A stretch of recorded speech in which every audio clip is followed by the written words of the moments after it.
those of you who are joining today's Uptempo webinar called Fueling Better Marketing Plans with Shell, welcome. Thank you for taking time out of your day. I know we're all busy, especially right now, which we're going to be talking about because it is planning season.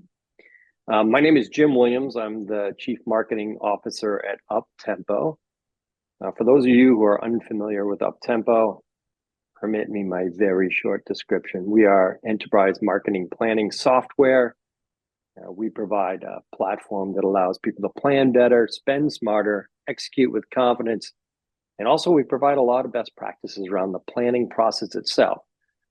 This is particularly timely, of course, because if you're like, well, Uptempo and many other businesses, you are entering planning season. Or if you're like Shell and you're one of the largest energy companies in the world, it operates in what, 70-ish countries and 90,000 employees, you are well into your planning process because that's how it goes at enterprise organizations. We're going to hear a lot about that from Mindy Smith, who's a global brand strategy and marketing performance manager at Shell. Before we jump into it, and Mindy provides us a quick introduction, I'm going to do the usual housekeeping. If you join webinars, I'm sure you've heard this before. We will be, of course, recording today's presentation.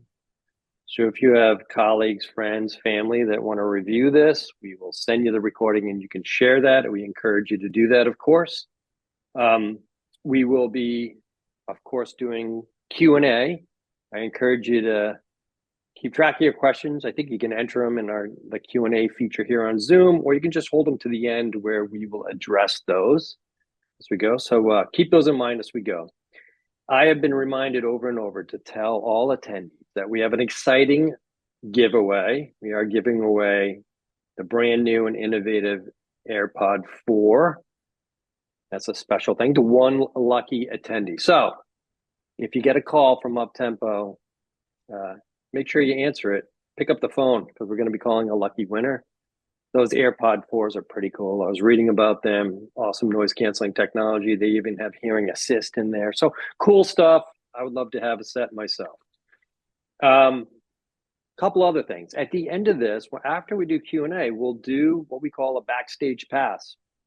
A lot of times you join these webinars that are sponsored and put on by vendors, and you're kind of left wondering, well, what does the vendor do again? So what we offer is the backstage pass. If you want to stick around for 10 minutes after today's presentation, we'll actually give you a quick overview of what an enterprise marketing platform looks like and the benefits of such a platform. It's pretty short, but it's a pretty cool demo, and Stephanie will be joining to give that.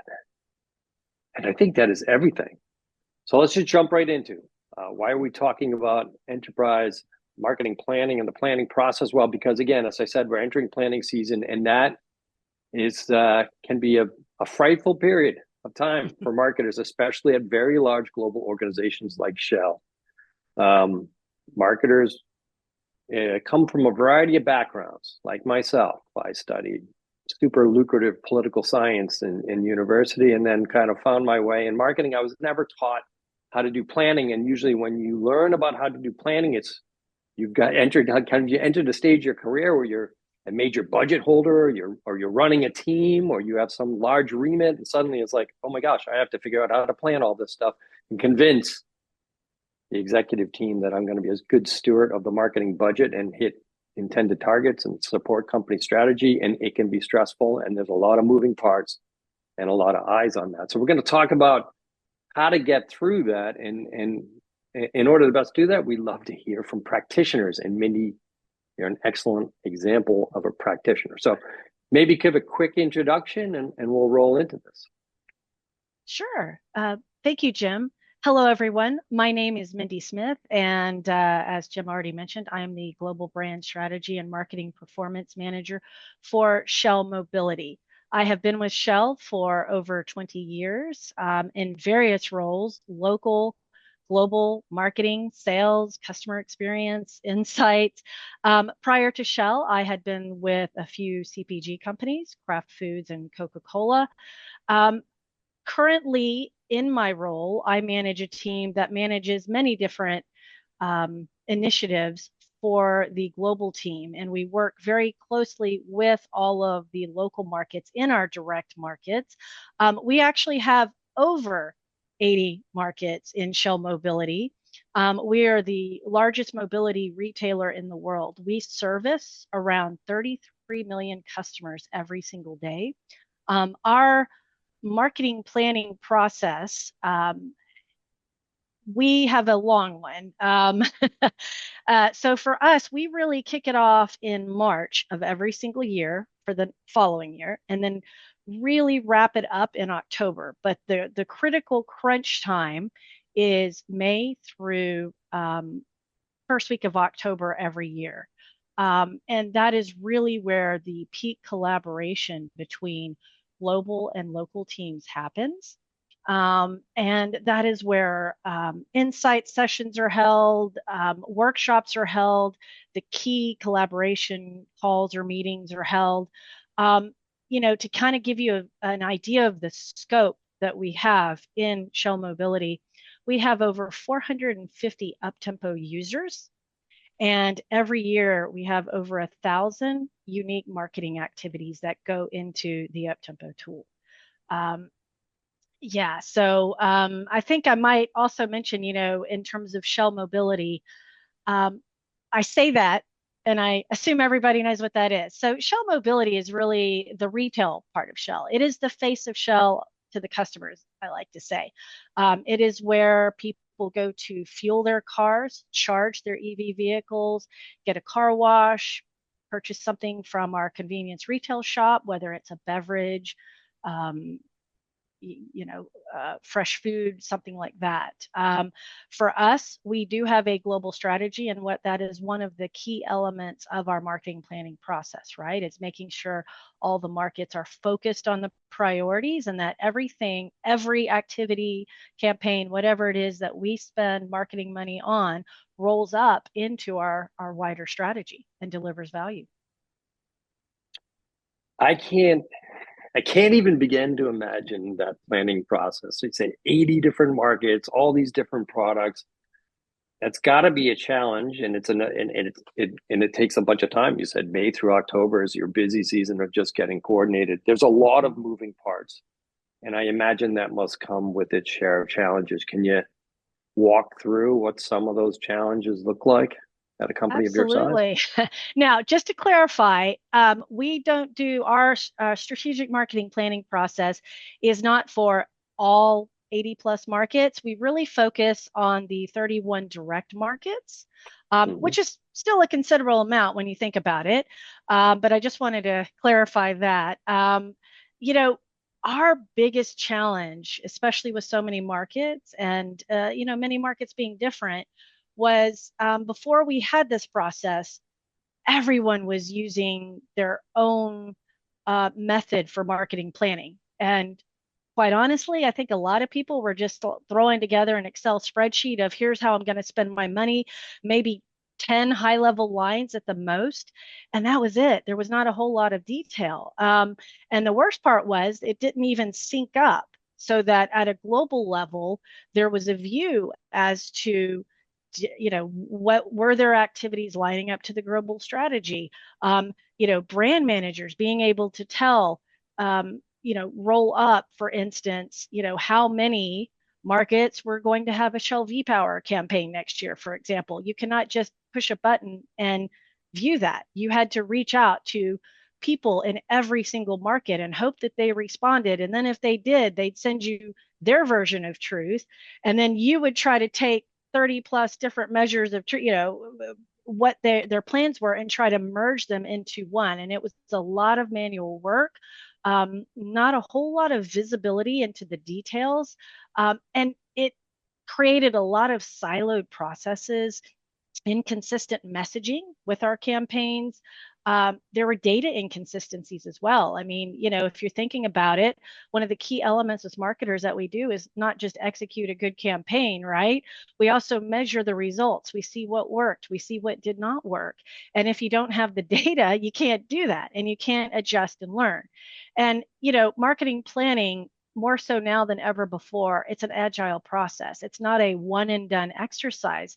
And so we had to have something that, became, as I like to say, almost like a one stop shop for everyone, to do all of this, so that we could have good data, a single source of truth, and be able to roll things up at a global level. Right? I can imagine that is incredibly difficult. I mean, everyone using their own process and their own templates and speaking their own language, and then it kind of left up to you to get Mm-hmm. them all to sync together to see what kind of story that's telling globally. So you've done a lot of work, I Yes. imagine, to try and sort through this and streamline it. Can you share a little bit about the planning framework that you've been working hard to implement, and maybe some of the improvements that that has brought? Absolutely. I should say many of the process improvements and the strategy started before I came into this role 3 years ago. And it was, so there was a good base there. But when I came into this role, the first thing I did was conduct a survey of the global and the local marketing teams, um, getting their feedback. What did they think of the process as it was that, at that time?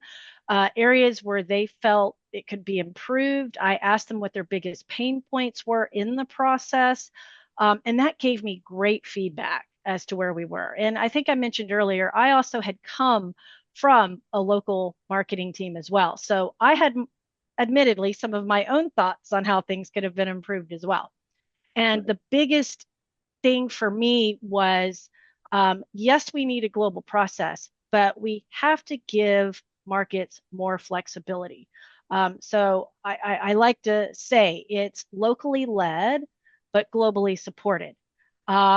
And, you know, what we've built really gives that flexibility to the markets to conduct a lot of their the marketing planning process in their own time. Um, but at the same time, it ensures that they have the support from global, but without being too overbearing or, Yeah.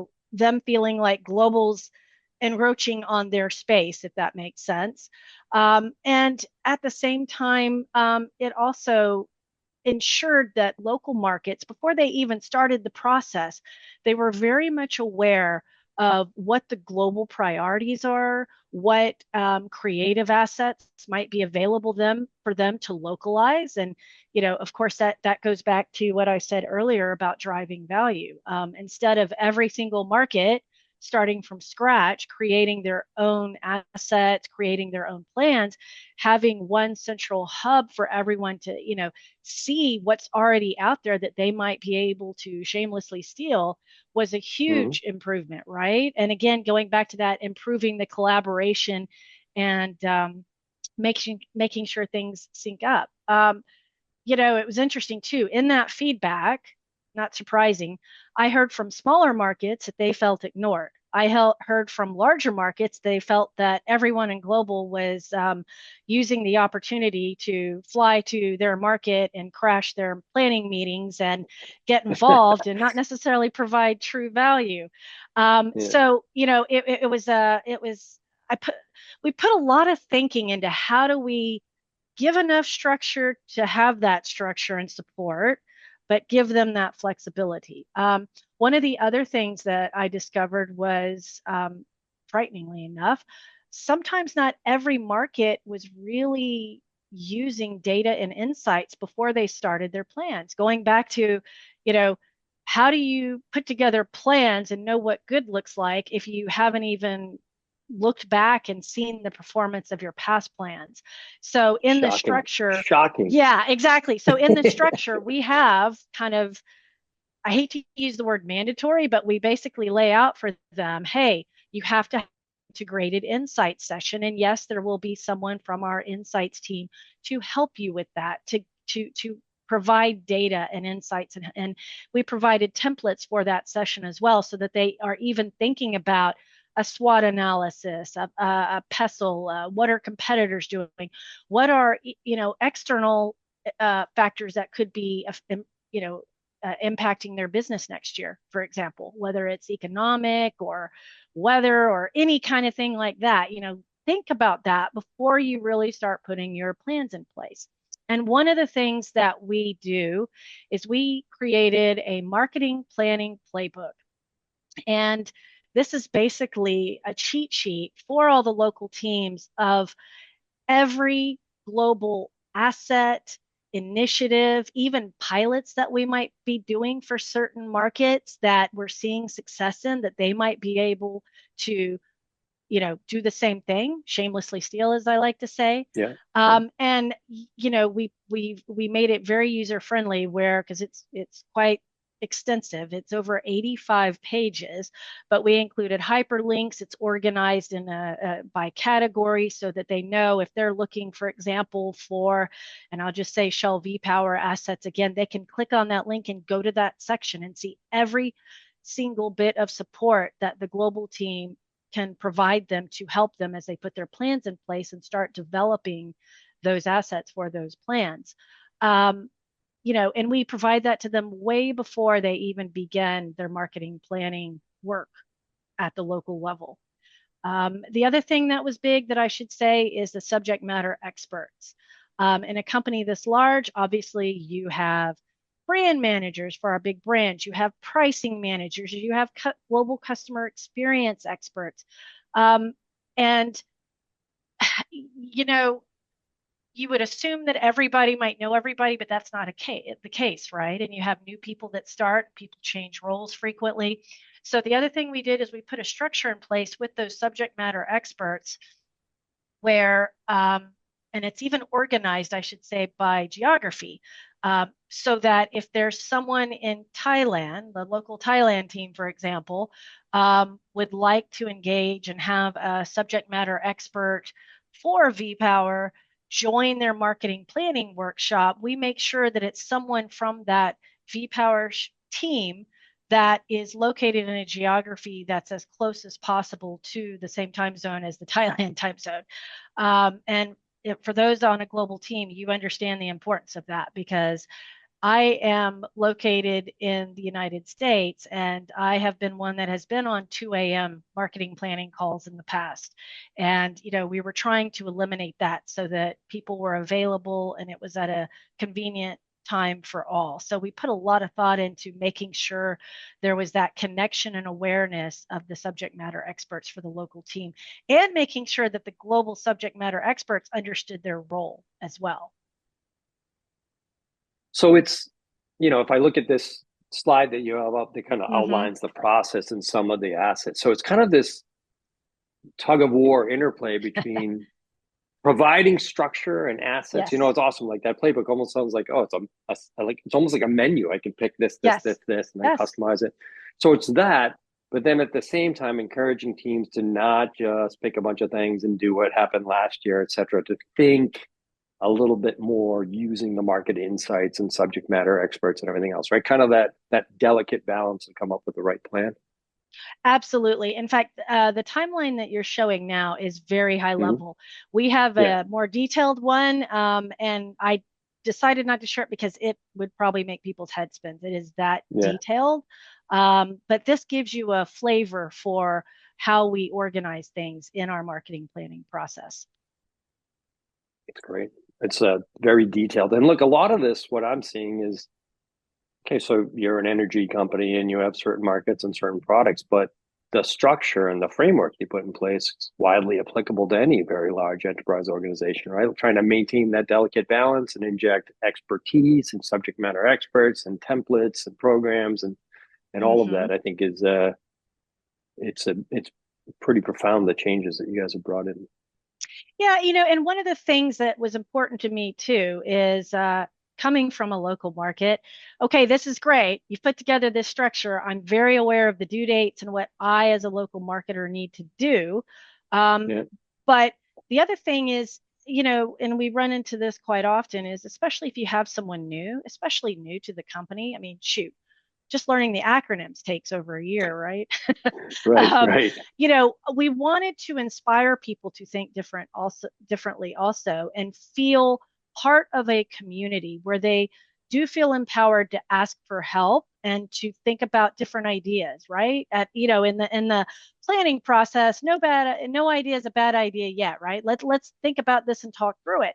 And so my team also hosts during the May July process, we called it external inspirations and best practice Hmm. calls. That also we had guests from outside other companies outside of Shell join and talk about things that they did to drive better brand awareness or whatever KPIs or priorities that we had. We also would feature in our best practice calls markets that we felt did a really fantastic job the year before, and in the current year they had the same plan to share how they organize themselves and how they make the process run as smoothly as possible for them. And again, that is other markets presenting to the rest of the markets. That is not me telling them what to do. Right. That is, so there's a little bit of credibility there where it's not just coming from the global team and, you know, could potentially be interpreted as, oh, here's global telling us what to do again. So it creates that collaborative marketing community. That's excellent. Wow. I love the fact you bring in outside folks from different businesses this year. It's like you're putting on a regular planned camp here, basically. Yeah. Is what I'm hearing, it's awesome. All right. So really focus on, you templates you provided, expertise, outside advice, best practices. I would love to talk a little bit about how automation has Mhm. featured in this planning process. How has it streamlined the whole process? What efficiencies has it provided to you? Can you tell me a little bit about that? Oh, that is a big one for me. Yeah, Again, this could sound cumbersome, right? If you look at that calendar and yeah, especially the detailed one that I didn't very too detailed almost. Um, you know, for me, automation was key, right? We've got to do things quicker, faster, more agile, more efficient. But you know, PowerPoint templates and everything else, that's still a lot of work. And then having to do that every single year and get everybody's input. So, one of the things that we worked with your team, Jim, on was really putting a lot of that automation into the Uptempo tool. So we built in alerts for those key dates that you saw on the slide that you shared earlier in the planning process in Uptempo so that we're not having to chase all the different people from all the different markets. They get that alert automatically from Uptempo. That's a time saver for my team. Plus, it's a nice reminder for them. That's just an automatic reminder versus them feeling like someone from global is chasing them, right? right. Uh, yeah. And I mentioned earlier about people using different templates and Excels in the beginning. Even when we created one template that everyone was supposed to use years ago, guess what? A lot of Yeah, the markets didn't use it. They liked their own template. They already had slides created, so it was easier for them, which I understand because selfishly, I was one of the ones that kind of used my own slides sometimes for my submissions.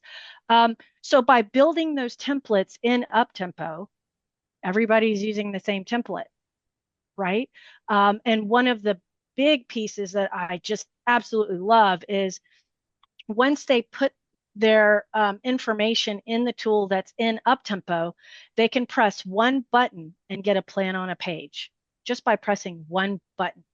And going back to what I said at the beginning of the call, where, if my executive team or, brand manager came and said, hey, so what does it look like, for Shell V Power next year? What are the markets doing? And, what are the details? And instead of having to go through all these different PowerPoint and Excel templates, I can go into Uptempo, I can export the data and slice it and dice it any way I want to get those high level summaries of, how much they're planning to spend, what time periods seem to be the biggest ones that they're, going to launch their campaigns in. I can get that data for them very quickly.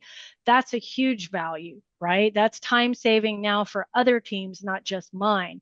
And then the other thing that my team did as well is in Uptempo, when the first year that we had these templates built into the tool, we did the labor to go ahead and put their previous year's templates, we translated that into the tool and created a copy paste function so that they could take the previous year's information and templates and copy them into the current year's Yeah. planning. Now, that's a little bit dangerous. So one of the things we Yeah. also put is they can't just copy paste and submit, right?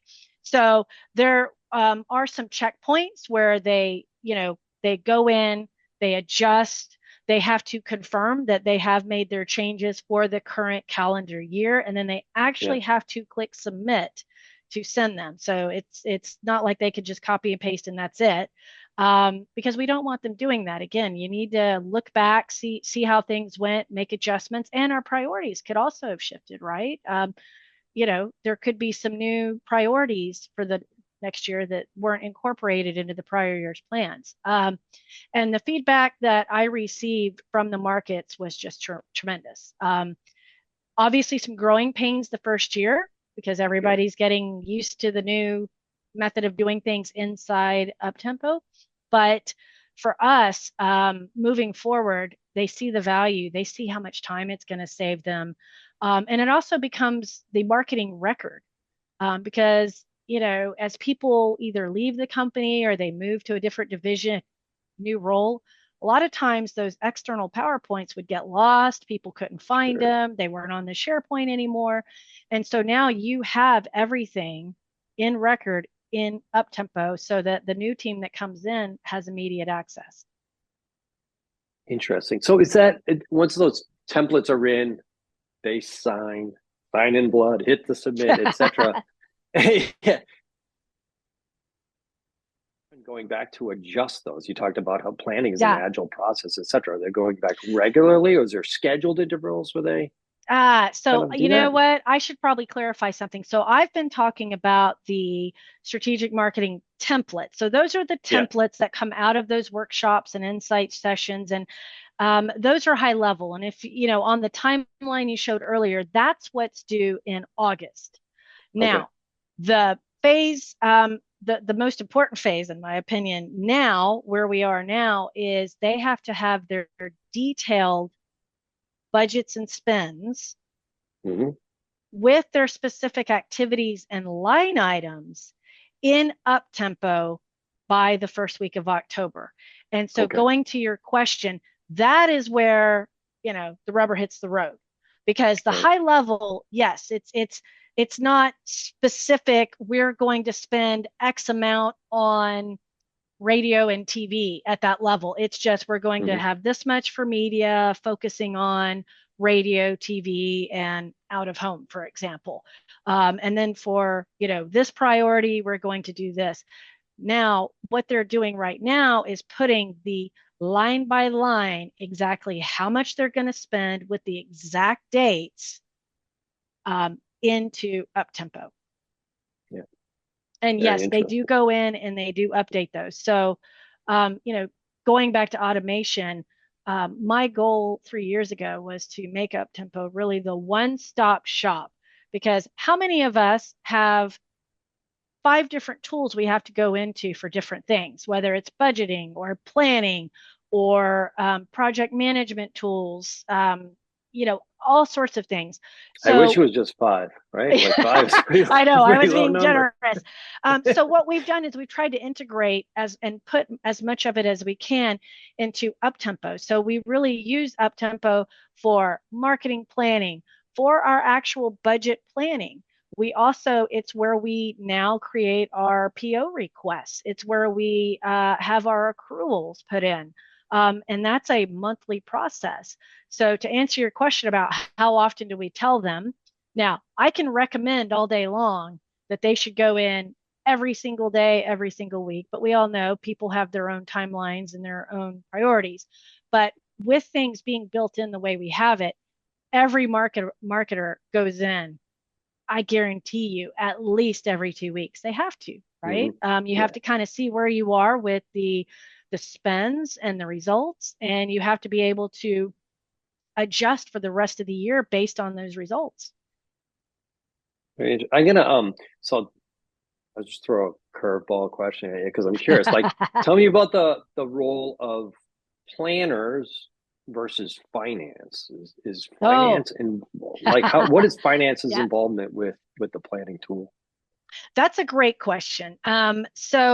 You know, I refer to Uptempo as a one-stop shop for the marketing teams. Yeah, Um, in the beginning, it was before we did all of these enhancements and automation improvements, it really was just a simple budgeting tool. And yeah, we were still trying to get all the markets to start using this. I'm going back here about 5 years. Um, we do have that now. And the other goal I had 3 years ago was, finance at the time was still really focused on SAP. That was their source of truth in terms of, what was actually being spent. But we were very collaborative with the finance team to show them, well, wouldn't it be great instead of you all chasing down every single market to find out what their, latest estimate is every single month, every single quarter? hmm We can give you access to the tool and you can start going in and looking at it yourself. How about that? And you know what? Presenting it to them in a way that, hey, this benefits you because you can go into the tool now instead of having to reach out to 50 plus people. Um, that was a huge win for them. So, yes, finance is also using the tool. I mean, admittedly, they still use SAP as well because for them, of course, that is ultimately what their of course, system is. But this really helps them to understand what the estimates are, sometimes you have those big hockey sticks in spending, as you know, in certain times of the year. sure. So they can see that well in advance and use that for their phasing.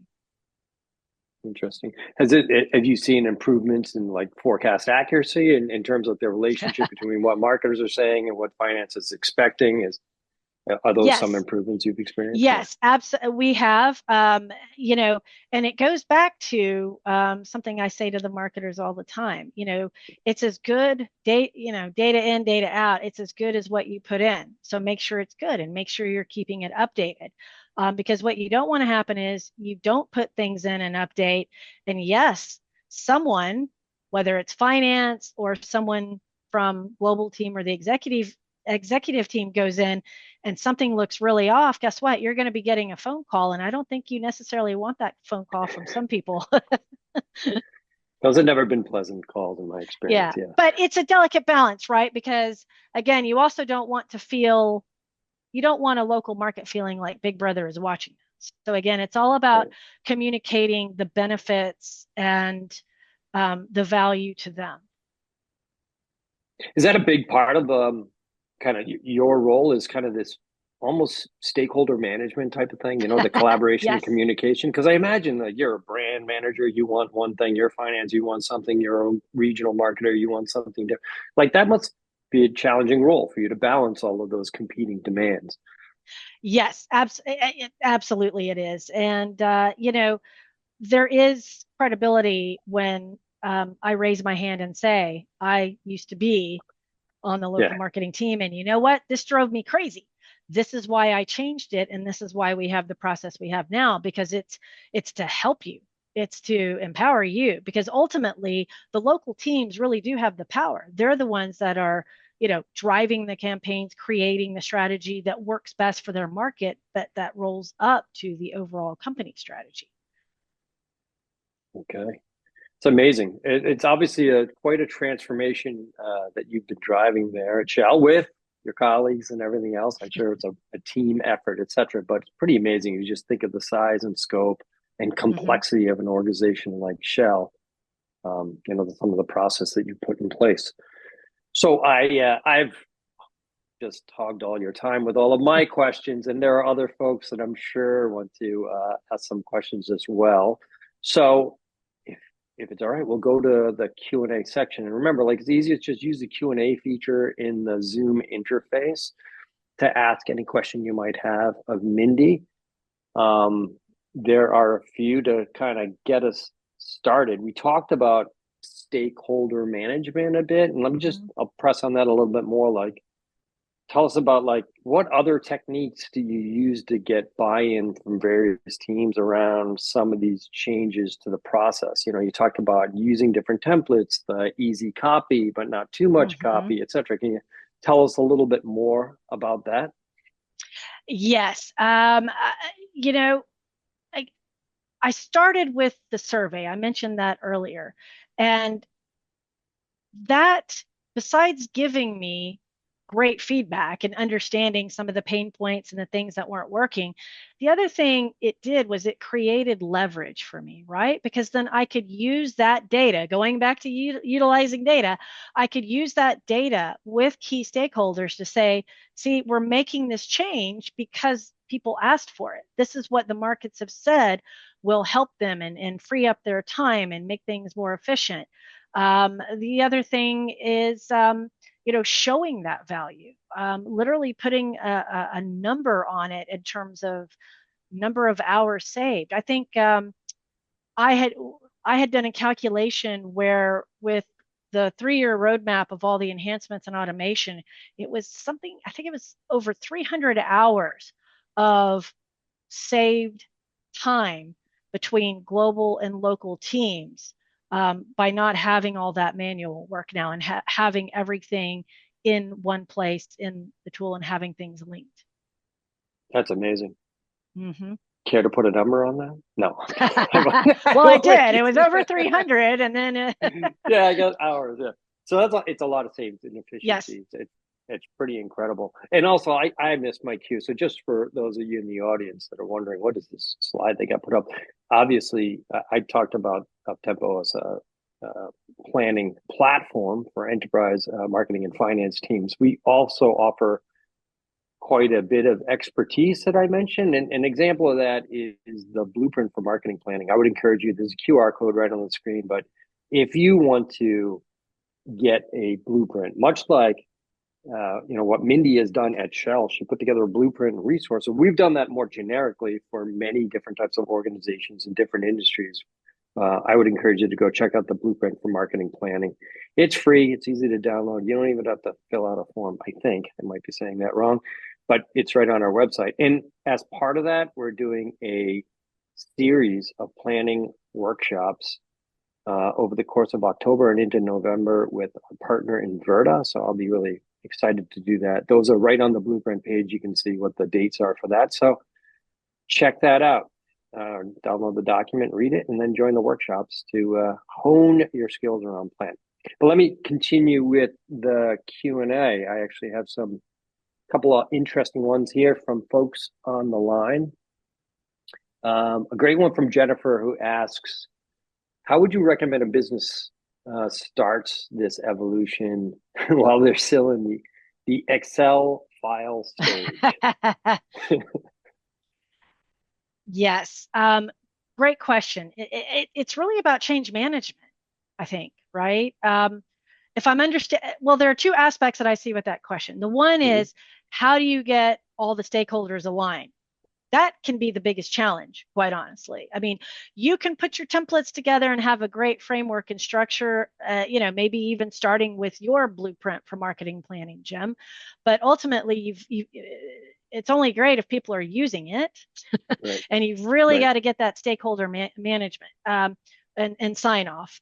So I think making the case for change with the right stakeholders, make it meaningful for them. Again, whether it's, the hours saved or even driving value. I think I used the example earlier of, um, you know, when you have many different markets, if they're starting from scratch and creating their own creative and their own campaigns without any support, there's a lot of efficiency and scale with global companies such as ours, right? So if we have Yeah, global assets that they can just quickly localize for very low cost, that's a huge value driver there. And then when you have an executive team that is wanting to know, exactly how much money globally we are spending on a specific campaign or a specific brand or whatever that KPI might be for your business, having that information at the touch of a button in one place is huge. So aligning with the stakeholders, making sure that of expectations as well, right? Marketing planning, it's not going to cure every issue that marketing might have in global Sure. and local dynamics, but you know what? It does increase that visibility and that collaboration. Um, the other thing that I did was you'll always have the naysayers and then you'll always have your supporters. Make sure you have your supporters who are also advocating for the change that you want to make, um, especially if they're in the same market or on the same team as the naysayers, right? So then Right. they're hearing it from someone besides yourself. Right. They're hearing it from someone that they work with on a daily basis. And the other thing I would say is communicate frequently.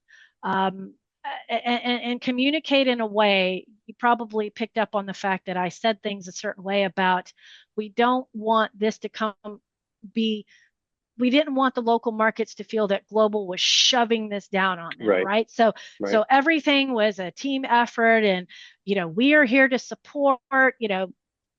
Let us know what help you need from us without saying you need, you must do this.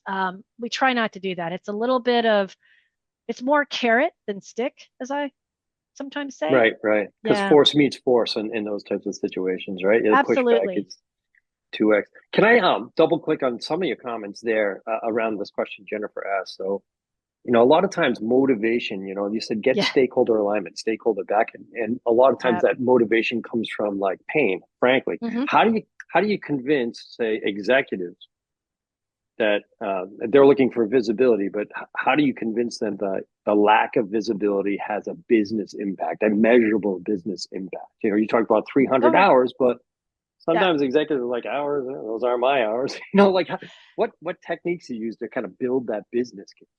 Yeah, well, so I'll follow up with the example I just mentioned. Yeah. Talking about because in my instance, I think I mentioned earlier we were using Uptempo just for really budgeting in the beginning. But Right. because of that, I could go in and I could see just how much every market was spending on what we call non-working activities, right? Yeah. So I'll give you an example of that, an agency fee. And shockingly, there were some markets that were spending over 40% of their total annual marketing budget on what we consider non-working activities. You want to Non-working get the hours. biggest bang for your buck, right? You'd rather spend more money on the actual media buy or the sponsorship activation, whatever it might be, because that's ultimately what the customers see, and that's what drives business growth. You don't want to spend it behind the scenes, just you know paying agencies. So Right. for me, that was a big piece of that too. Is again, and I mentioned earlier also aligning with the overall company strategy. A lot of times, especially in a large company, you get down to a local level, and again, everything's a balance, local and global. But Yeah. at the same time, nobody should be doing anything that does not roll up to our overall strategy and our KPIs, right? You have some unique local needs and they could have their own unique KPIs, but ultimately everything should match what our overall global strategy and objectives are. So you really have to drive that home and use the data you have. That's what we did. That's great. That's great. And you started to talk about this, but maybe you can expand on it because we have another question from Mhm. Kristen in the audience that talks about whether the adoption of Uptempo and the frameworks and templates and best practices, do you think that has improved alignment between global strategy and local? And how do you measure that improvement? Like how do you, Yes, like, which is yes. difficult, right? Because you don't have local control, but at the same time, local activities that are supporting the overall global strategy. How do you kind of Hmm. keep your finger on the pulse there? Yeah. Yeah, that's a great question. So we we had the template. So we created the framework and had the templates in a PowerPoint form before we ever integrated them into Uptempo.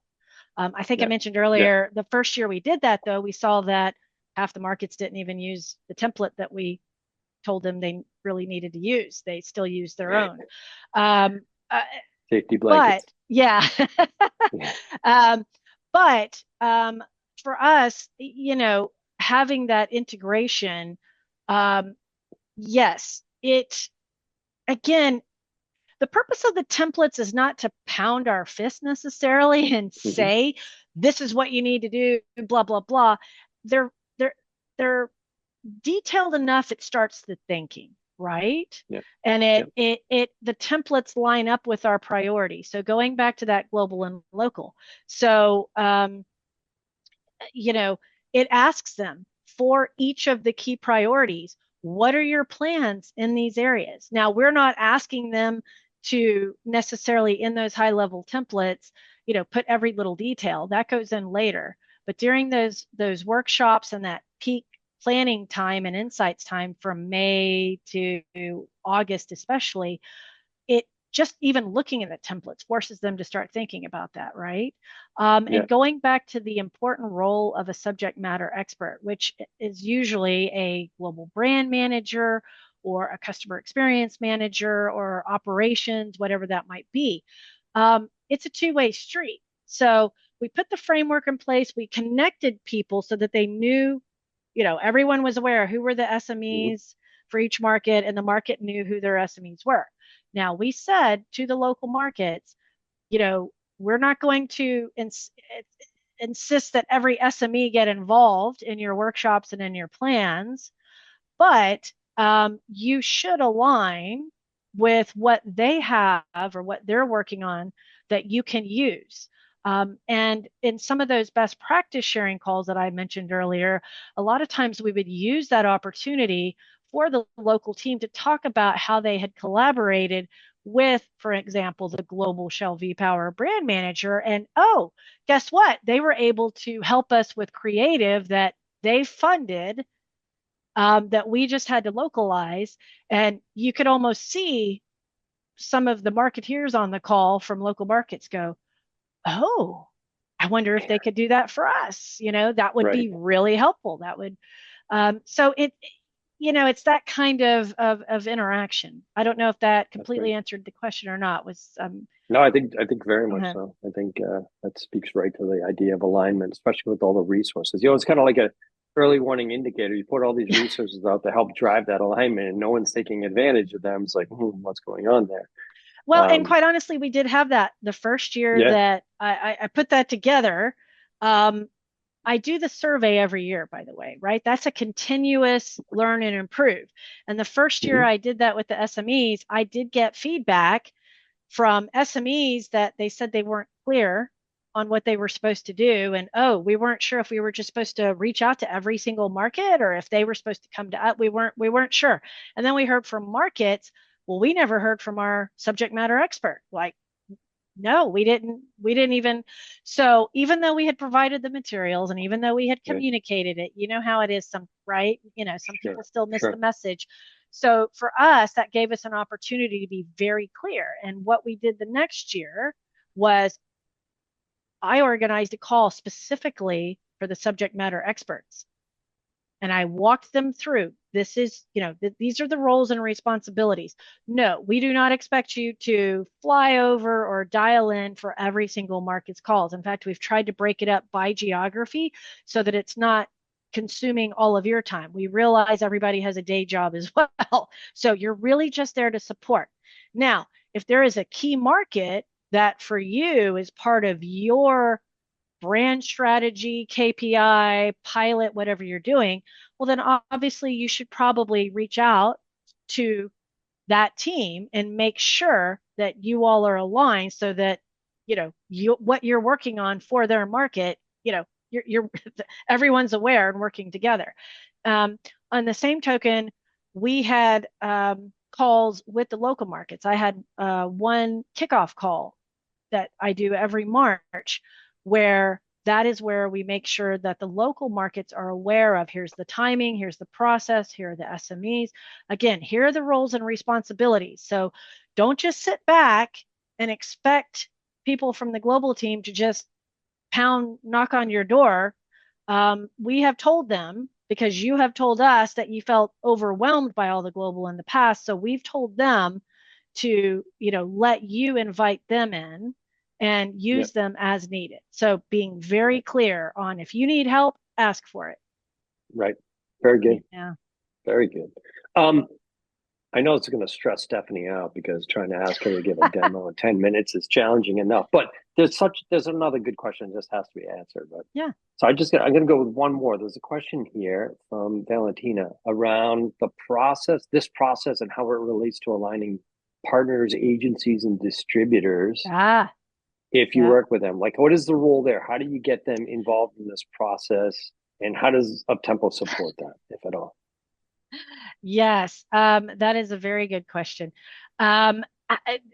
Gosh, I don't have a one size fits all answer because that really varies by market. But one thing I will say is the markets that, in my opinion, have done the best job of this are the ones that bring some of those key people in sooner rather than later. Now, Mm-hmm. ultimately, we do recommend in the beginning that you start kind of thinking about your strategy, you're doing your look backs, and part of that look back, might I say, is including with your agencies and suppliers, right? They should be helping you with this. Whether it's your Yep. media agency of, what worked well last year, what gave you the highest number of impressions, what was the biggest cost, that sort of thing. And I apologize. I think my camera just stopped working. I'm trying to get it going, but I'll keep talking. Um, and at the same time, um, you know, bringing them in at the right moment. So, what most of our markets do is during that key period, May through August, it's really their team and their stakeholders, whether it's operations, finance, customer experience team, whatever.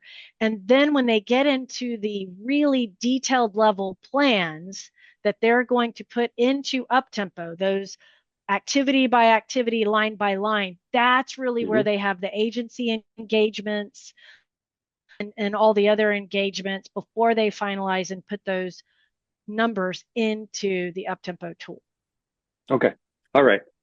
Got it. So it's still the shell marketers that are using the tool to put plans, and agencies never submit into that, but they will take input from the agencies in order to make those plans. Correct. All right. Okay. Correct. It's good. It's really insightful, and I'm glad that we took the time to answer that question because agencies are a big part of this process. But with that, thank you, Minnie. This has been a fantastic conversation. And I'm going to turn it over to what we call the backstage pass, which is always entertaining because Stephanie is so good at this. Stephanie, maybe give us a quick walkthrough of what an enterprise marketing planning platform does, what it looks like. Happy to. So let's talk up tempo, and I assume that everyone can see my screen. So I'm going to get going here.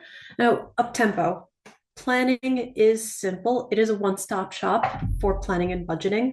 Where we're going to start with is that planning environment here in what we call activity plans, which is a calendar view of our go-to-market plans.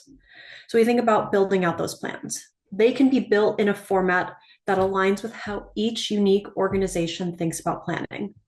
As I expand out one of my examples here, we're just going to go on down here and build this out. It's a hierarchy. So plans are built in a nested format. It's flexible to accommodate the different needs for marketing. Now, as marketers are building out their plans, they can create different initiatives, different campaigns and programs, down to the individual tactics and the activations underneath. And that's where they're collecting relevant data. If I open up an example, they're collecting the relevant data that was once captured in disconnected tools like PowerPoint and Excel. Now, what marketing can do here is they could narrow their focus. They can go down to the individual days of the week in their plans. They can also zoom out for a full view of their year. And so as marketers are getting ready for next year's planning, their prior year plans can be easily brought forward, copied and brought forward for editing. Now, let's talk about some plan data in here because that's all going to be relevant. Those plans collect data, such as, we're capturing our segmentation, our targeting data. What they can also do is tell us how marketing's activities are consuming the budget. So during planning, what marketing can do is they can indicate what they anticipate the costs will be. What's also powerful, and this speaks on the theme of automation, think integrations with a connection to the back office system. Let's say I want to see more details around this line item for collateral. Let's take a look. From here, the marketers can see the details of the costs be taken to another workspace, which is what we call an investment plan, separate from those activity plans. This is where marketers can manage the plans at a level where they want to track the costs. So this is where they can do things like, let's say, get detailed information about those invoices or those POs as they flow in. This is also where marketing can initiate the PO process, truly making it a one-stop shop, enabling always-on reconciliation. Now, any data that's captured in an investment plan, any data that's captured within our activity plans, there are a number of things that we can do with that. One, let's actually bring an example to life.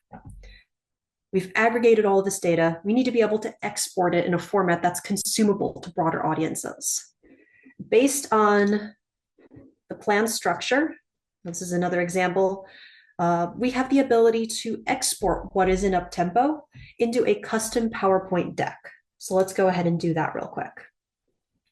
Now, what I have here is a strategic plan example, similar to what Mindy has been talking about, but this can be set up for any planning scenario.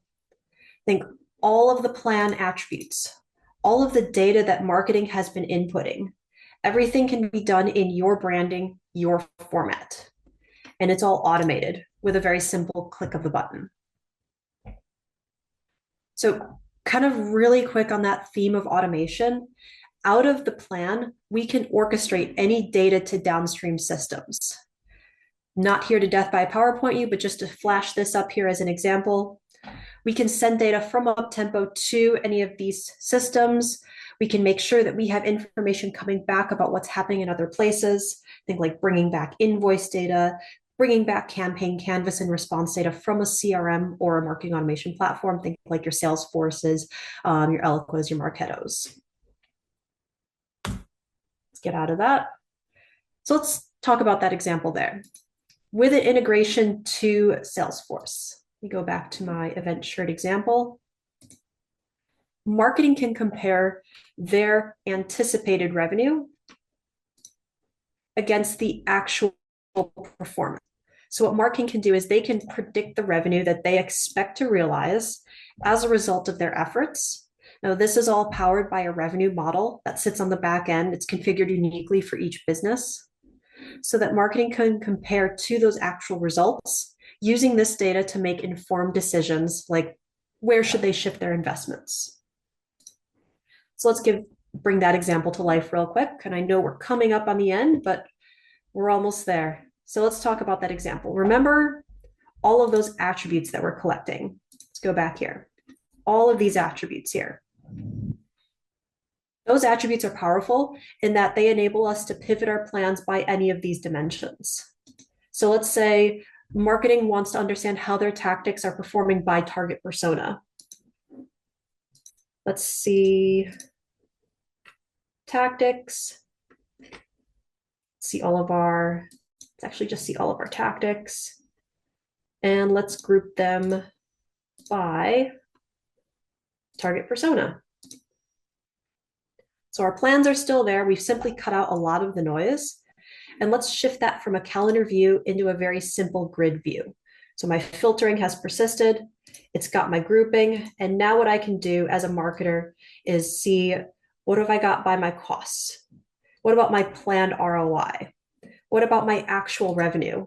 And then be able to stack rank that. So then they can make those informed decisions where should we defund certain tactics? Where should we provide that newly available funding? And lastly, because Uptempo is that connective glue between your systems. We can aggregate and visualize the data. Let's pull up an example here in meaningful dashboards and reports. These dashboards and reports can be built for different audiences. Think reports for our investments, reports geared towards the finance lead, reports focused on ROI, maybe a CMO specific dashboard. And all of the reports, all that segmentation is brought into the reports, being able to see by the different dimensions that matter to your organization. And so with that, I know we're at time. I'd love to show, I'm happy to meet with anyone one-on-one to give you a more detailed view of Uptempo. But I also want to be mindful of our calendars and thank you for your time. Jim, back over to you. Thank you, Stephanie. I was the one who was not mindful of time. So I appreciate you giving a 9-minute quick overview of an enterprise marketing platform. No simple task. Great overview of what a planning system of record looks like, right? So we create all these plans, they're in PowerPoint and spreadsheets. If you got it into a system where you could have that ongoing visibility across a whole organization, and then visibility into not just activities by timeline, but really interesting, as you were talking about, Mindy, if you want to see what the plan is by certain brands, by products, by regions, by personas, you can get that view and always answer the questions. Always seems there's a new question coming out of left field if someone wants a view of the plan specific to some attribute. That's enabled in the Uptempo platform. So with that, I know it's 1:02. Many of you have stayed on for the whole webinar, 2 minutes over. Really, really appreciate it. I'd like to make a special thank you, of course, to Mindy. Thank you for taking time out of your extremely busy time frame right now. You talked about you're like, oh, right through October is our busiest time, and it is September 25th. So thank you. This was incredibly informative. We really appreciate it. Thank you, Jim. Yeah, no, it's exciting. And watching all the in the demo, I was like, oh, I do that. It's great. So thank you. We appreciate it. Again, encourage you to download the blueprint, sign up for the workshop series, and if you get a call from Uptempo, pick it up. You might just get a new set of AirPods 4. Thank you, everyone. Have a great afternoon. Thank you.